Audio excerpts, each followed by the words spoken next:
Welcome to the world of science fiction stories, and don't forget to like, share and subscribe my channel. Enjoy the listening.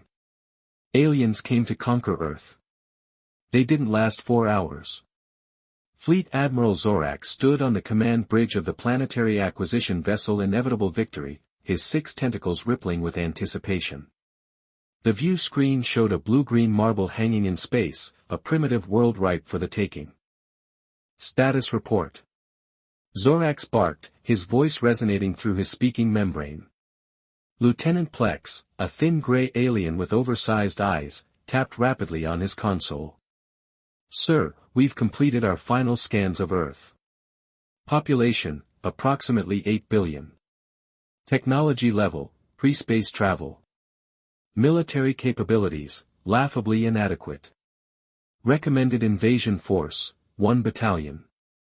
Zorak made a sound that, in human terms, would be considered a snort. 1 battalion. Are you suggesting we waste that many resources on these primitives? A single company should suffice. But, sir, Plex hesitated, our protocols for worlds with populations exceeding 1 billion. Clearly state that, Zorak snapped, I know the protocols. I wrote half of them, but look at them. He gestured toward the screen where humans could be seen going about their daily lives. They're still burning fossilized plants for energy. They spend more time watching videos of animals doing silly things than advancing their pathetic civilization. 1 company. That's my final decision, Captain Trex, the tactical officer, cleared her throat. Sir, with all due respect, our intelligence suggests these humans are unpredictable. Unpredictable? Zorak laughed, a gurgling sound that made several junior officers flinch. What's unpredictable about a species that can't even agree on whether their planet is round? Ready the troops. We land in 1 hour, sir, Trex replied, clearly uncomfortable but unwilling to challenge her superior further. Zorak turned to his communications officer. Prepare the standard announcement, your planet now belongs to the glorious Narvaxian Empire, and make sure to translate it into all 7,000 of their ridiculous languages. Actually, sir, the communications officer said, there are approximately 7,151 known human languages, though only about 40% are. Did I ask for a linguistics lesson? Zorak interrupted. Just get it done. As the bridge crew scurried to execute his orders, Zorak allowed himself a moment of satisfaction. This would be his 57th planetary acquisition, a record unmatched in the Empire's 10,000-year history. And to think some had doubted my abilities when I was promoted to Fleet Admiral at the unusually young age of 387. Sir. Lieutenant Plex called out, interrupting Zorak's self-congratulation. I've identified an optimal landing site, a place called Florida. It appears to be filled with elderly humans and unusual wildlife. Resistance should be minimal. Excellent choice, Lieutenant. Perhaps you're not completely useless after all. Zorak straightened his ceremonial conquest cape. I'll personally lead the first wave. History must record that I set foot on this world myself. Captain Trex approached with a data pad. Sir, I've prepared the invasion schedule. First wave establishes the beachhead at 1,400 hours. Second wave brings in the administrative personnel at 1,430. A planetary surrender ceremony is scheduled for 1,700 hours. Perfect. That leaves me plenty of time to prepare my victory speech for the Emperor. Zorak turned to address the entire bridge. Soon, Earth will be just another footnote in the glorious expansion of our empire. The bridge crew erupted in choreographed applause, exactly as they had practiced. 1 hour later, Zorak stood in the dropship bay, reviewing his troops. 100 Narvaxian warriors in gleaming battle armor stood at attention, their electro-spears humming with energy. Warriors of Narvax. Zorak began, his voice amplified by his ceremonial armor, today we add another primitive world to our glorious empire. These humans will soon know the honor of serving superior beings. Their resources will fuel our expansion, their labor will build our monuments, and their unusual cooking shows will entertain our citizens. The soldiers pounded their spears against the deck in rhythmic approval. Our scans show they are divided into countless fighting forces that rarely cooperate. They waste resources on pointless conflicts among themselves. They are soft, distracted, and weak. Victory is not just inevitable, it's boring. Zorax concluded to enthusiastic cheers. Commander Kix, leader of the ground forces, approached Zorax and saluted by touching her head tentacle to her chest. All troops, ready for deployment. Admiral, excellent. Commander Kix replied. Remember, I want this conquest to be efficient but visually impressive. The Emperor loves a good spectacle for the propaganda feeds. Understood, sir. We've packed extra smoke generators, and the ceremonial flags are particularly large and dramatic this time. Good thinking, Commander. That's why you're my favorite cousin. Zorax clapped Kix on the shoulder, nearly knocking her over. The dropship doors began to close as Zorax settled into his command chair. Then he activated his personal recorder. Admiral's log, conquest date 5732. 8. The acquisition of Earth has begun. I anticipate this will be the simplest conquest of my career. These humans appear even less advanced than the slug people of Proxima Centauri, and those slugs practically surrendered when we showed them a flashlight.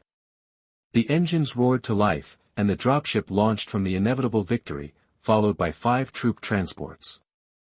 Zorax watched through the view screen as they descended toward the blue planet below. Sir, the pilot called back, we're picking up some unusual atmospheric disturbances. Zorax waved dismissively. Probably just their primitive detection systems trying to make sense of our advanced technology. No, sir, it's more like. The pilot was interrupted as the ship suddenly lurched to the side, alarms blaring. What was that? Zorax demanded, gripping his seat. Unknown, sir. Some kind of projectile just missed us. The pilot's hands flew across the controls. More incoming. Impossible. Zorax shouted. Their military capabilities are pre-space age, they shouldn't have anything that can reach us at this altitude. Another violent shake rattled the dropship. The tactical display showed one of the troop transports erupting into flames. Admiral, Commander Kix said, her voice unnervingly calm, I believe they're shooting at us, I can see that. Zorax snapped, but how? Our intelligence said. Permission to abort the landing, sir, the pilot interrupted, desperation in her voice. Absolutely not. Continue as planned. This is clearly a fluke, perhaps they got lucky with some experimental weapon. Just then, the communication system crackled to life with an incoming transmission. Zorax nodded to the communications officer, who put it on the main screen. A human face appeared, female, middle-aged with short brown hair and an expression of barely contained amusement. She wore a uniform adorned with various insignia. Detention, alien vessels, she said in perfect Narvaxian, which was the first shock. This is General Dana Foster of Earth's United Defense Force. You have entered Earth airspace without authorization. Power down your weapons and prepare to be escorted to a designated landing zone. Failure to comply will result in your immediate destruction. The bridge fell silent. Zorax stared at the screen, mandibles twitching in confusion. How are you speaking our language? He finally managed. And General Foster smiled. Oh, we've known about you folks for decades. Your stealth technology is about as subtle as a fireworks display. We've had plenty of time to learn your language, study your weapons, and prepare accordingly. Impossible, Zorax sputtered. Our cloaking technology is the most advanced in 17 galaxies. Maybe in 17 galaxies where everyone's blind, Foster replied with a shrug. Now, about that landing. Zorax cut the transmission with an angry swipe. It's a bluff. They're trying to intimidate us with false confidence. He turned to the pilot. Continue to the landing zone. That's an order. But, sir. The pilot hesitantly steered the dropship back on course. Another explosion rocked the vessel. 2 more troop transports hit. Commander Kix reported. We've lost 60% of our invasion force. Zorax's tentacles curled in rage. This is unacceptable. Where is their planetary defense system? How are they targeting us, sir? Look, Lieutenant D, the surveillance officer, pointed to the view screen. Zorax looked up to see dozens of small, sleek aircraft rising to meet them, each firing what appeared to be energy weapons remarkably similar to Narvaxian design. That's our technology. Zorax gasped. How do they have our technology, sir? Commander Kak said quietly, I recommend an immediate strategic withdrawal to reassess the situation. Retreat on my record-breaking 57th conquest. Never. Zorax stood, his tentacles rigid with determination. Pilot, take us down. We still have 40 warriors. We can establish a beachhead and call for reinforcements. The pilot complied, sending the dropship into a steep dive to avoid the human fighters.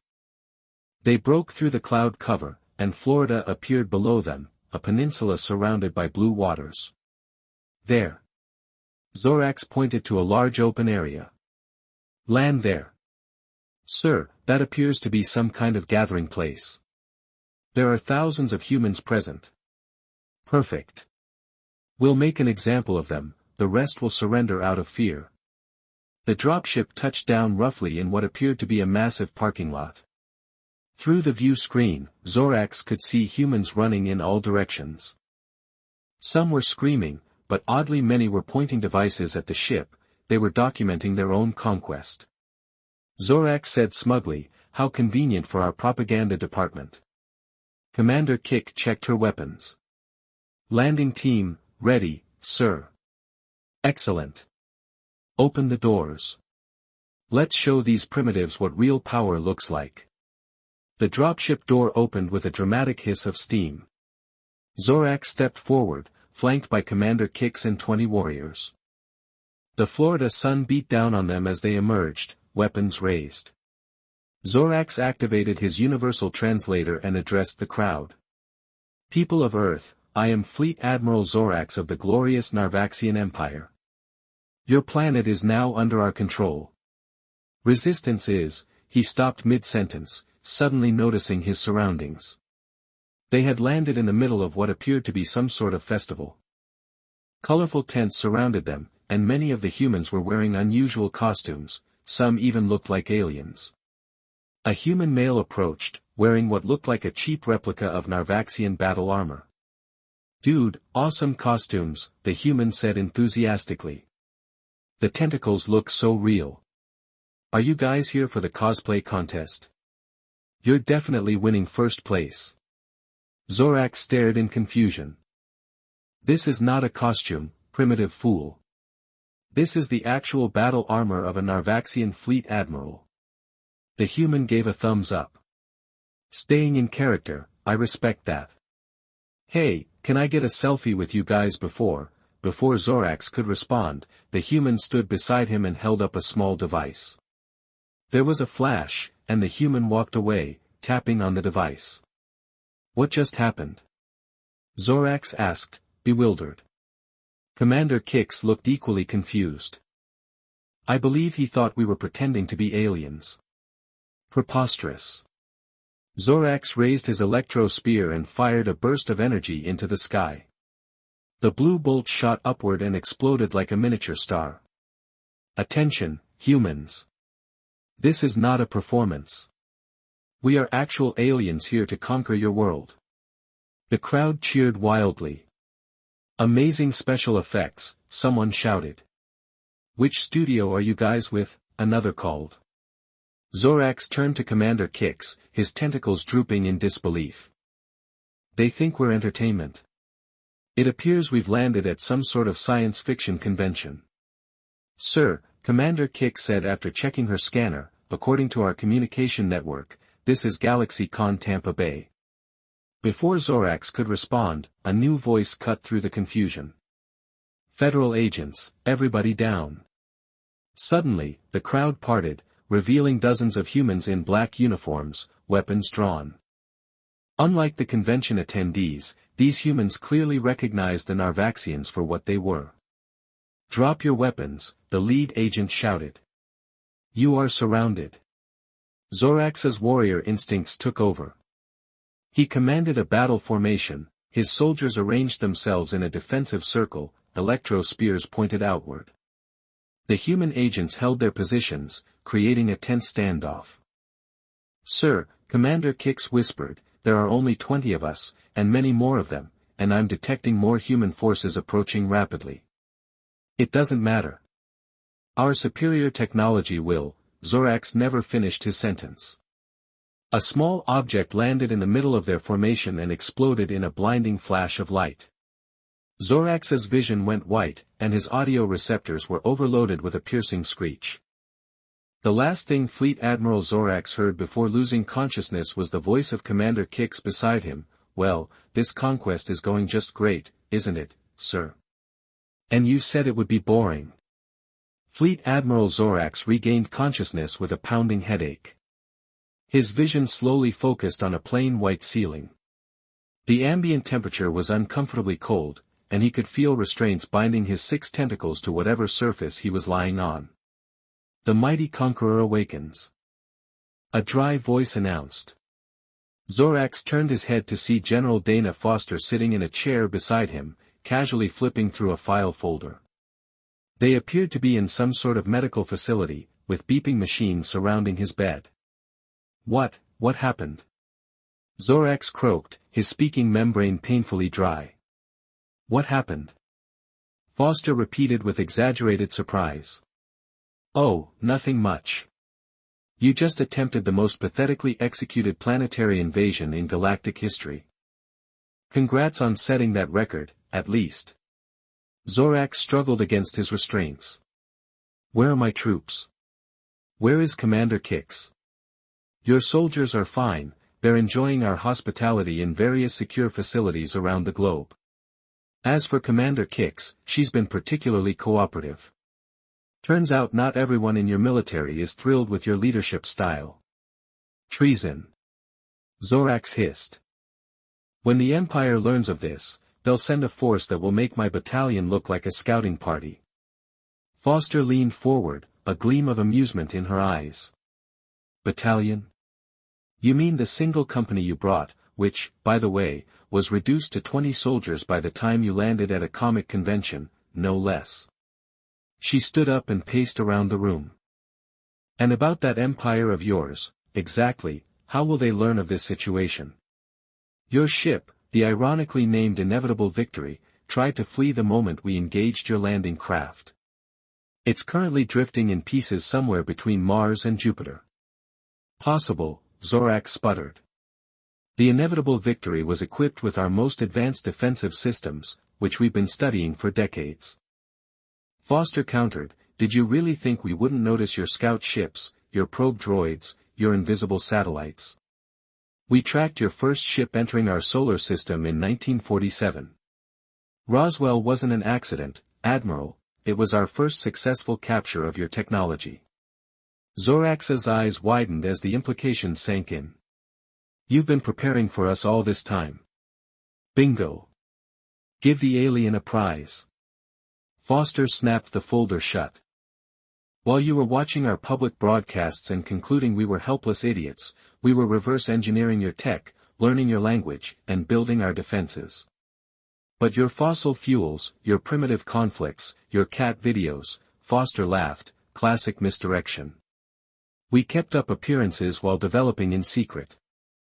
Do you really think a species that went from horse-drawn carriages to landing on the moon in less than 70 years couldn't figure out clean energy if we wanted to?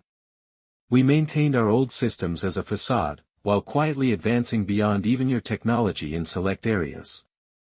She gestured to the restraints holding him. "Those aren't mechanical, by the way, they're gravity locks based on your own designs, just better." A knock at the door interrupted them. A youngish human male in a lab coat entered, carrying a tablet. "Ah, Dr. Patel." Foster greeted him, "How's our guest's health looking?" Perfectly stable, General. Dr. Patel replied, consulting his tablet. Though his pride might be terminally wounded, he flashed a quick smile at Zorax. Admiral, this is Dr. Vikram Patel, head of our xenobiology department. He's been waiting 40 years to meet one of you face to face. Technically, face-to-speaking membrane, Dr. Patel corrected, and I must say, Admiral, your physiological structure is fascinating. Your species evolved from aquatic cephalopods, yet developed a complex respiratory system that functions in various atmospheres, absolutely remarkable. Zorax glared at him. I am not a specimen for your scientific curiosity. I am a fleet admiral of the Narvaxian Empire, a fleet admiral who just failed spectacularly at invading a primitive world. Foster reminded him, the invasion has only begun. Zorax declared, his voice rising, when I fail to report back, the Empire will send 1,000 ships. Foster and Dr. Patel exchanged amused glances. Let me explain something, Foster said, pulling her chair closer. Your Empire isn't coming. Not now. Not ever. You can't possibly stop them.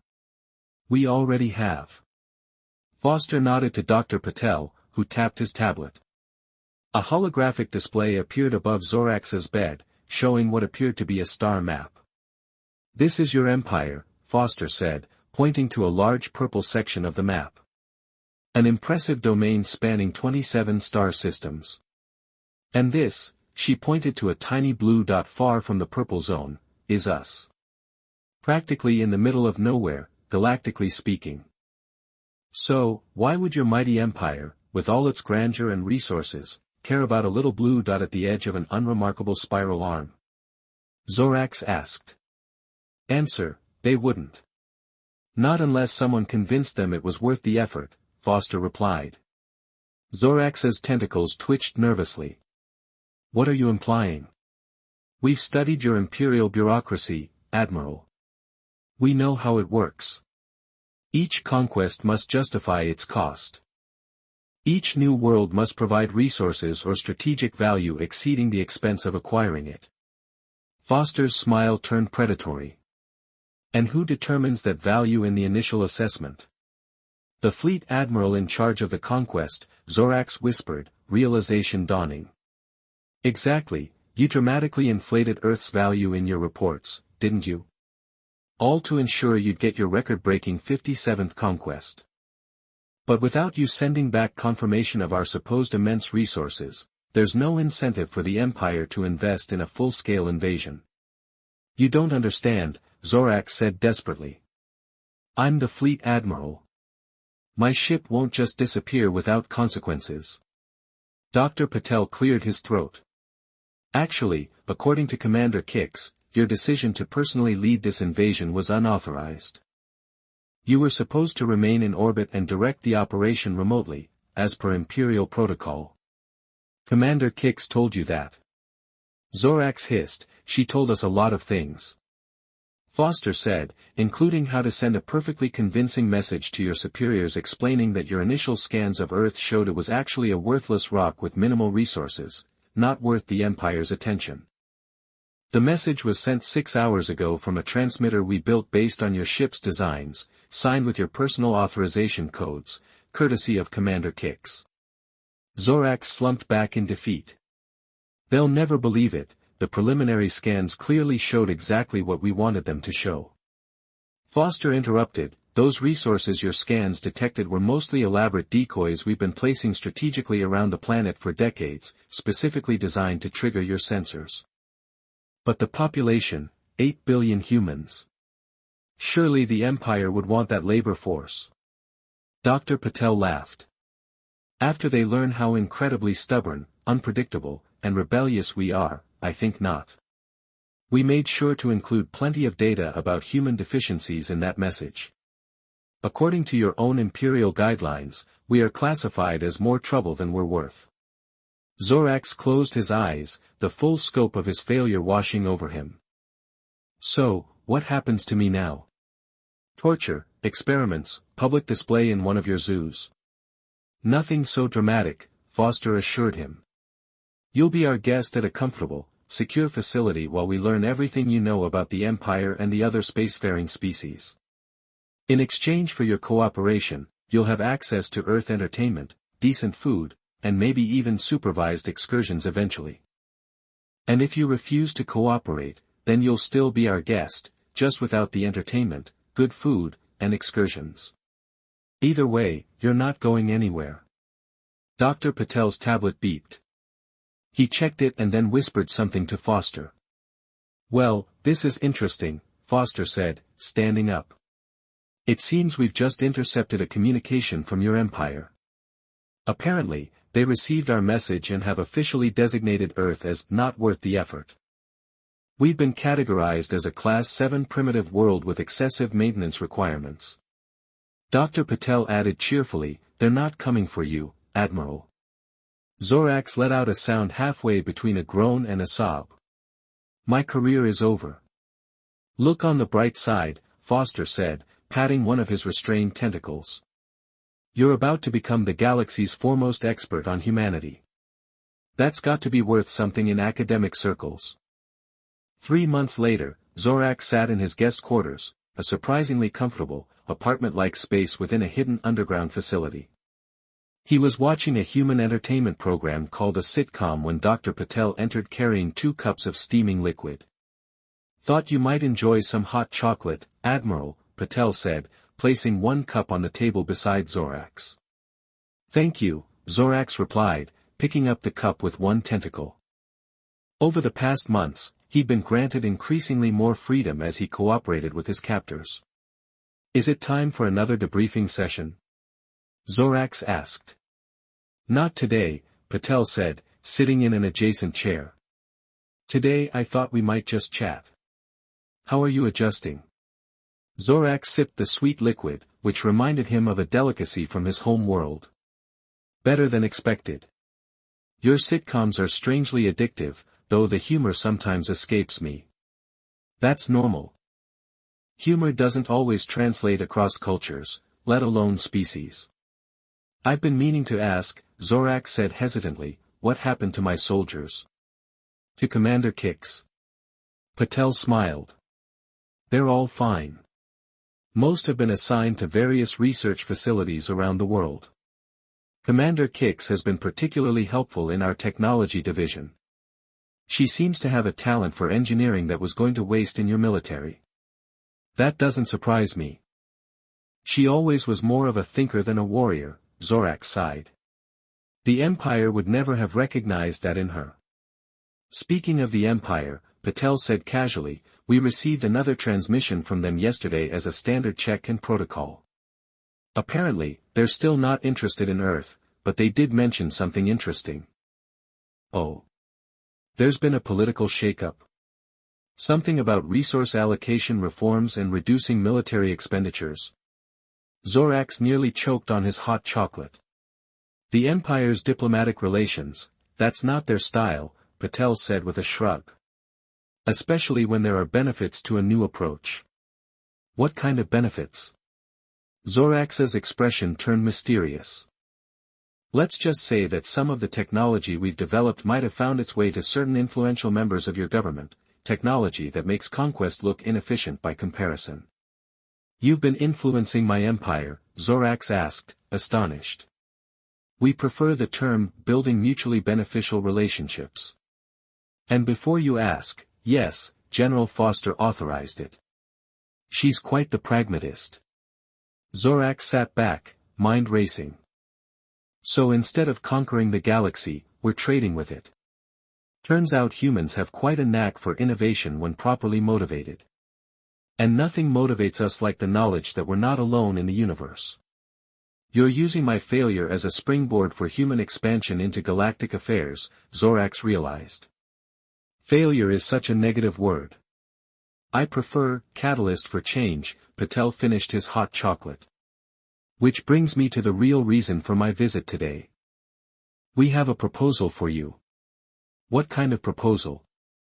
"We're establishing a diplomatic corps for extraterrestrial relations. We need advisors who understand the cultures and protocols of spacefaring civilizations, people or aliens who can help prevent misunderstandings and foster positive connections. You want me to work for humans? Zorax asked incredulously. We want you to work with humans, Patel corrected, as a cultural attaché and advisor to our diplomatic team. Your knowledge of the Empire and other species would be invaluable, and in return you would receive freedom, better accommodations, a chance to be part of something historic, and eventually perhaps even limited communication with your home world. Zorax considered the offer. 3 months ago, he would have laughed at the idea of serving these primitives, but after witnessing their ingenuity, adaptability, and surprising sophistication, his perspective had shifted dramatically. You know, he said finally, in all my years as a conqueror, I never once considered what might happen if I actually got to know the species I was subjugating. And now I think perhaps the Empire's approach was flawed from the beginning. There's more to gain through cooperation than conquest. Zorax extended a tentacle. I accept your proposal, Dr. Patel. Excellent, Patel said, shaking the offered tentacle. General Foster will be pleased. She's had a good feeling about you from the start. Really? She seemed quite hostile during our first meeting. Oh, that was just for show, Patel said with a dismissive wave. Standard intimidation tactics. She actually argued against those who wanted to treat you as a prisoner rather than a potential ally. Interesting, Zorax mused. You humans are full of surprises. You have no idea. Admiral Patel, he added, testing the word, or should I say ambassador. For the first time since arriving on Earth, Zorax felt something like pride, not in conquest, but in connection. Ambassador, he repeated, testing the word. I think I like the sound of that. 1 year to the day after his failed invasion, former Fleet Admiral Zorax stood beside General Foster in a hidden underground hangar, watching as humans and Narvaxians worked together on what appeared to be a spacecraft of hybrid design.